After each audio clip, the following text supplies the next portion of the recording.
भिवापूर येथे आरक्षण बचाव अभियानाअंतर्गत बहुजन समाज पार्टीच्या वतीनं भव्य महिला मेळाव्याचं आयोजन करण्यात आलं होतं। स्थानिक जिचकार मंगल कार्यालयात आयोजित मेळाव्याला बसपाचे नागपूर जिल्हाध्यक्ष योगेश लांजेवार, उमरेड विधानसभा अध्यक्ष पुणेश्वर मोटघरे, उमरेड विधानसभा प्रभारी शशिकांत मेश्राम, दिलीप कांबळे नगरसेवक यांच्यासह आदी मान्यवर उपस्थित होते। संविधान सर्वात मोठा धर्मग्रंथ असून काँग्रेस आणि भाजप दोन्ही पक्षाचे विचारसरणी एकच असल्याचं मत जिल्हाध्यक्ष योगेश लांजेवार यांनी यावेळी व्यक्त केले। संविधान बचावाच्या नावावर SC/ST समाजाला काही पक्ष गुमराह करत असल्याचं वक्तव्य विद्या गायकवाड यांनी केलं। कार्यक्रमाचं आयोजन उमरेड विधानसभेचे नेते भीमराव गजभिये यांनी केलं होतं। यावेळी जिल्हाध्यक्ष योगेश लांजेवार यांनी दैनिक देशोन्नतीशी संवाद साधलाय। महिला मेळावा या भिवापूर तालुक्यामध्ये आयोजित करण्यात आलेला आहे। या कार्यक्रमानिमित्त बसपाचे जिल्हाध्यक्ष योगेशजी लांजेवार साहेब या ठिकाणी आलेले आहेत। त्यांच्याकडून जाणून घेऊया की बसपाची उमरेड विधानसभाची तयारी कशी काय या ठिकाणी सुरुवात आहे। आपण जाणून घेऊया योगेशजी लांजेवार यांची प्रतिक्रिया। साहेब, आपण अनुसूचित जाती आणि जनजाती संदर्भात हायकोर्टात या संदर्भात पक्षाचं काय करणार आहे? जो अनुसूचित जाती जनजातीच्या सुप्रीम कोर्टाचा जो डिसिजन झाला होता 1 ऑगस्टला, त्यावर सर्वात प्रथम या देशातल्या बहुजन समाज पार्टीच्या राष्ट्रीय नेता, बहुजनाचं नेतृत्व करणारा आयरन लेडी बहनकुमारी मायावतीजी सर्वात प्रथम या मुद्द्यावर त्यांनी आवाज उचलला आणि देशामध्ये 21 ऑगस्टला भारत बंदचं आव्हानसुद्धा त्यांनी केलं। नुकताच या 21 ऑगस्टला संपूर्ण देशामध्ये, आमच्या महाराष्ट्रामध्ये आणि नागपूर जिल्ह्याच्या प्रत्येक विधानसभेमध्ये, आपल्या उमरेडमध्ये जेवढे तालुके आहेत त्या सगळीकडे भारत बंद 100% आम्ही सफल करून दाखवलं आणि या मुद्द्यावरती काँग्रेस, BJP, सत्ताधारी विपक्षात असलेल्या सर्व लोकांना एक आग्रह केला आम्ही की तुम्हाला वोट देऊन या जनतेने तुम्ही एकाने संविधान दाखवलं, एकाने संविधान संपवण्याच्या गोष्टी केल्या आणि या बहुजन समाजाच्या त्यातल्या त्यात SC/STचे वोट तुम्ही फुकटामध्ये घेऊन घेतल्या। परंतु या मुद्द्यावरती तुम्ही SC/STसाठी किती हितकारी आहे ते तुम्ही संसदेत दाखवून द्यायला पाहिजे होतं। बहनजी डकरल्या की तुम्ही हे दाखवून देऊ शकत नसाल तर तुमची खरी तुम्हाला सबक येणाऱ्या इलेक्शनमध्ये आम्ही शिकवू आणि आमच्या SC/ST जनतेला आम्ही आव्हान केलं की येणाऱ्या काळामध्ये बहुजन समाज पार्टी हेच तुमचं रक्षण करू शकते।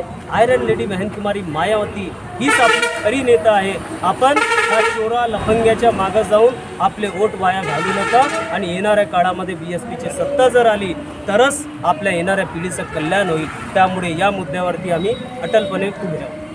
संविधान वाचवण्याच्या सध्या अजेंडा काही पक्षाकडून राबवला जात आहे आणि त्यामुळेच जे आपण आंबेडकरी विचाराचे पक्ष म्हणतो त्यांना मतदार हा आज त्या पक्षाकडे लोकसभेमध्ये गेल्याचा आढळला। लोकसभेत रामटेक लोकसभा क्षेत्रात बसपाचाही मतदार हा काही प्रमाणात मताधिक्य घटलेला आहे। हे मताधिक्य आपण आपल्या पक्षाकडे वळवण्याकरता आज आपली काय दिवस बघा, हे जे लोकसभेचं इलेक्शन झालं आणि त्यातल्या त्यात रामटेक लोकसभा, मी सुद्धा नागपूर लोकसभा होती, नागपूर लोकसभेचा मी स्वतः एक उमेदवार होतो।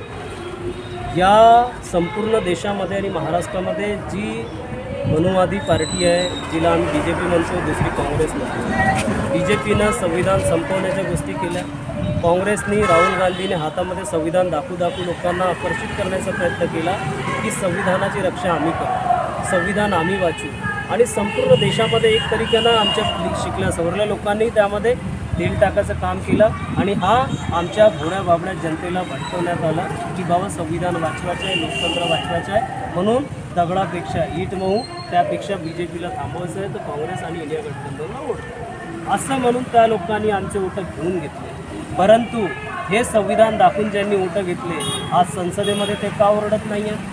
आज ते संसदेमध्ये SC/STच्या मुद्द्यावर का बरं तोंडावर बोट ठेवून आहेत? जेवढे खासदार यांनी निवडून दिले, लोकांनी ज्यांना निवडून दिलं ते सगळे खासदार SC/STचे का बरं गप्प बसलेले आहे? आमचं सांगणंच हे आहे। माझ्या काशीराम साहेब, बाबासाहेब सांगून गेले की हे काँग्रेस जर तुम्ही याच्यात प्रवेश करू नका।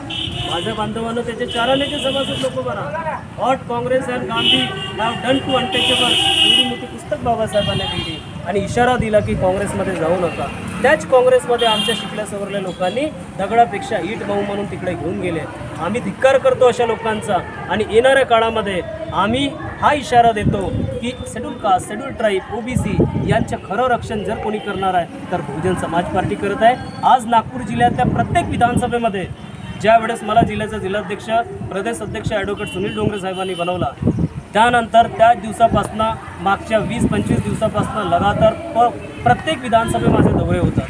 या उमरेड विधानसभेमध्ये याच्यापूर्वी हा जो महिला मेळावा तुम्ही एवढ्या भरपूर संख्येमध्ये महिला इथं उपस्थित आहेत, समाज तयार आहे, जनता तयार आहे. 18 तारखेला आमचा कुई मांडळला महिलाचा मेळावा झाला, त्यानंतर आजचा हा एवढा भरगच्च मेळावा.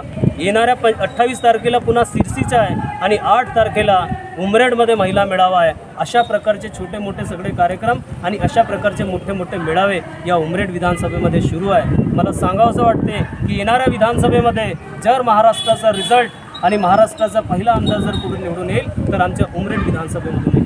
इथली जी टीम आहे त्या टीमवर मला पूर्ण भरोसा आहे. या टीमच्या माध्यमातून हे सगळे कार्यक्रम चालू आहेत. त्यातल्या त्यात आमचे वरिष्ठ गजबे साहेब हे सुद्धा इथं आपल्यावाला रिटायर झाल्याच्या नंतर ते सुद्धा इथं आपला सगळा वेळ देतात, त्यांचे कुरुक्षेत्र आहे. असे सगळे जुने जाणते लोक या उमरेड विधानसभेत लागलेले आहेत. येणाऱ्या काळामध्ये ना इथं काँग्रेस, शिवसेना, राष्ट्रवादी, BJP चालणार, इथं फक्त BSPच्या हत्ती चालेल आणि पहिला हत्ती राहील जो मुंबईच्या विधानसभेमध्ये निवडून जाईल आणि आमच्या तिथं निळ्या परचम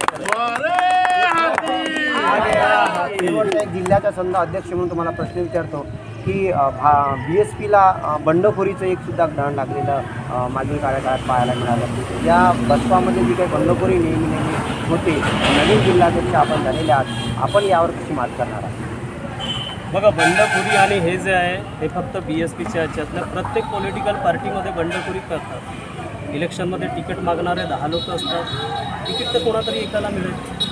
7-8 लोक विरोधात जातात. काही लोक इमानदार असते ते काम करतात, जे लोक इमानदार नसतील आणि मिशनरी नसतील ते लोक विरोधात जातात. परंतु तो विरोध तात्पुरता असतो. प्रत्येक पार्टीमध्ये असं होते, तेही BSPतही आहे. परंतु आमच्या BSPचा हा जो कार्यकर्ता आहे कॅडरबेस कार्यकर्ता आहे. इतर पार्ट्यापेक्षा कमीत कमी आमच्या कार्यकर्त्याला आम्हाला समजवता येते आणि जी बंडखोरी झालेली असेल त्या बंडखोरीचा आमच्या जनतेवर, आमच्या वोटरवर कुठलाच फरक पडत नाही. कारण त्यांना माहीत आहे की BSPच्या बाहेर गेलं तर समाजही ओढ आपल्याला म्हणजे पुसत नाही, विचारत नाही आणि कोणीच नाही करत. फुले, शाहू, बाबासाहेबांची ही चळवळ आहे आणि मान्यवर कांशीराम साहेबाच्या त्याग बलिदानातून हे उभारलेलं एवढं मोठं वटवृक्ष आहे. ज्या वटवृक्षाची लीडर, ज्या वटवृक्षाचे रक्षण करण्याची कसम खाल्लेली आहे बहनकुमारी मायावतीजींनी आणि येणाऱ्या काळामध्ये बहनजीलाच या देशाचं प्रतिनिधित्व करावं लागेल आणि त्याकरिता गल्ली बोड्यात गाव